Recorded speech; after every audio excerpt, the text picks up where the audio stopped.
Hello, আসসালামু আলাইকুম। কেমন আছেন সবাই? আশা করি ভালো আছেন, আমিও ভালো আছি। আজকে একটা নতুন রেসিপি নিয়ে আসছি, চিচিঙ্গা শুটকি। এই যে চিচিঙ্গা আমার কেটে ধুয়ে নিয়েছি। কাঁঠালের বিচি, চামড়াগুলা ফেলি না, আমার কাছে দেখতে সুন্দর লাগে, একটু লাল লাল, সেই জন্য। আর হলো এই শুটকি, এই রসুন পেঁয়াজ একটু মোটা করে কেটে নিয়েছি।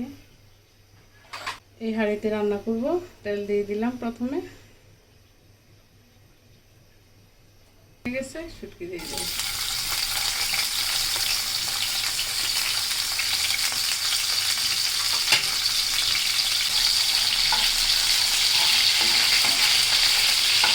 শুটকিগুলো ভাজা হয়ে গেছে, এখন আমি রসুন পেঁয়াজ দিয়ে দিচ্ছি।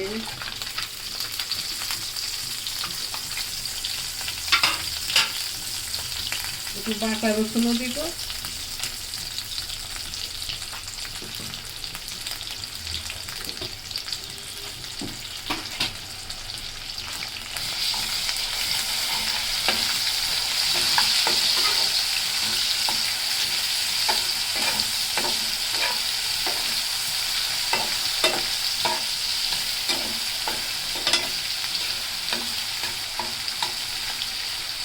একটু ভাজা হোক। শুটকি রসুনগুলো ভাজা হয়ে গেছে, এখন আমি একটু পানি দিয়ে দেব।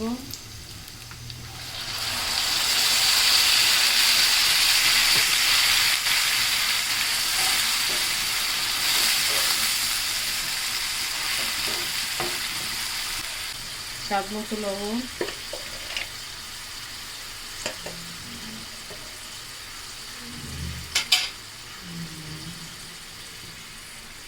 হলুদের গুঁড়া 1 চামচ দিলাম,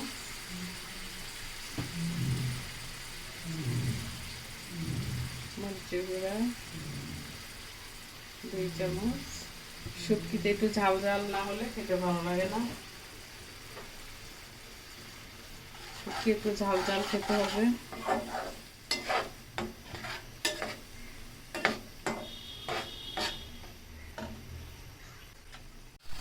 শুটকি রসুন সব কষানো শেষ, তেল উঠে গেছে।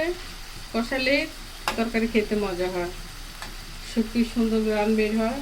এখন আমি চিচিঙ্গাগুলো দিয়ে দেব। বিসমিল্লাহ।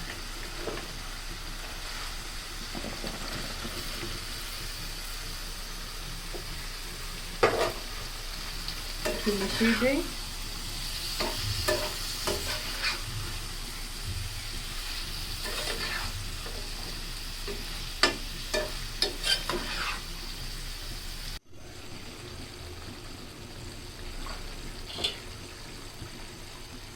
আমি অফ ক্যামেরায় একবার নাড়া দিয়ে দিয়েছি, এখন বিচিগুলো দিয়ে দিব।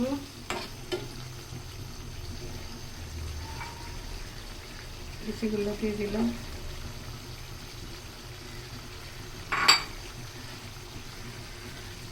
এই বিচিগুলো সিদ্ধ করার পর আপনি যদি চান এগুলো রাখবেন না, তখন এইভাবেই উঠে যায়।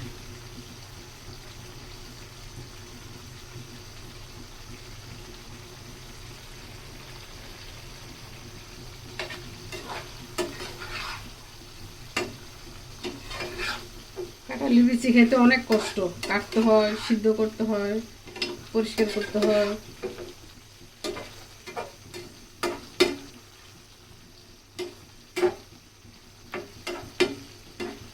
একটু ঢেকে দেই, ঢেকে রান্না করবো এখন। তারপর একটু ঝোল দিয়ে দেব।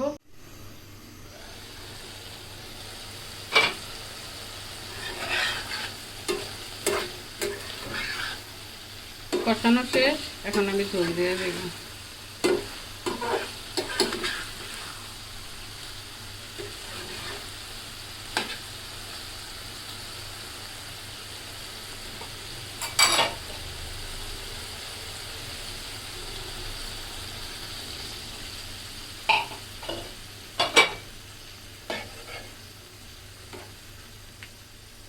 আর ঝোল দিব না, বেশি ঝোল দিলে আবার বেশি সিদ্ধ করলে তরকারির স্বাদটা নষ্ট হয়ে যায়।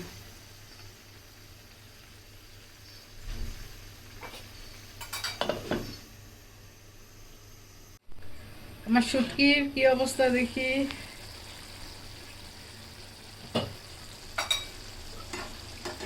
আমি অফ ক্যামেরা 2 বেলা নাড়া দিয়ে দিয়েছি, লবণ দেখেছি, জাল হলুদ মশলা সব ঠিক আছে। অনেক মজা হয়েছে আপুরা। কোরবানির পরে মাংস খেতে ভালো লাগে না, যখন এরকম তরকারি রান্না করে খাবেন, অনেক মজা। তাহলে আর কি আপুরা, আপনারা রান্না করে খাবেন। আর আমার রান্না ভালো লাগলে আমাকে একটা লাইক কমেন্ট শেয়ার দিয়ে আমার পাশে থাকবেন। ভালো থাকেন আপনারা। আল্লাহ হাফেজ, আসসালামু আলাইকুম।